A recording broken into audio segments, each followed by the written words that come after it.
ربنا آتنا في الدنيا حسنة وفي الآخرة حسنة وقنا عذاب النار۔ ربنا اے ہمارے رب، آتنا عطا کر ہم کو، فی الدنیا دنیا میں، حسنتاً بھلائی، وفی الآخرت اور آخرت میں، حسنتاً بھلائی، وقنا اور بچا ہم کو، عذاب النار آگ کے عذاب سے۔ اس دعا میں ایک بندہ مومن کو دنیا اور آخرت دونوں کی بھلائی مانگنے کے لیے کہا جا رہا ہے۔ دنیا کی بھلائی کیا چیز ہے؟ دنیا کی بھلائی صرف دنیا کی نعمتیں ہی نہیں، بلکہ اس سے مراد نیکی کی توفیق بھی ہے، کیونکہ آخرت کی بھلائی اسی پر منحصر ہے۔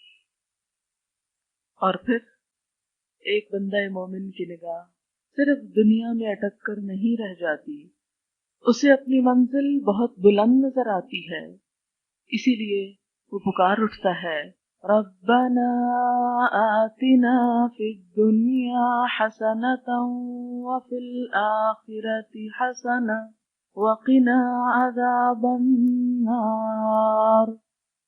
اور صرف بھلائی ہی مانگنے کو نہیں کہا گیا، بلکہ اس کے ساتھ ساتھ آگ کے عذاب سے بچنے کی بات بھی کی گئی، اس لیے کہ جو انسان آگ سے بچا لیا گیا وہی دراصل کامیاب ہوا۔ قرآن پاک میں آتا ہے، فَمَنْ زُحْزِحَ عَنِ النَّارِ وَأُدْخِلَ الْجَنَّةَ فَقَدْ فَازَ۔ جو شخص آگ سے بچا لیا گیا اور جنت میں داخل کیا گیا وہی دراصل کامیاب ہوا۔ تو اس سے کیا پتہ چلتا ہے کہ صرف دنیا اور آخرت کی بھلائی ہی نہیں، بلکہ آخرت کی رسوائی اور آخرت کے عذاب سے بچنے کی دعا مانگنا بھی بہت ضروری ہے۔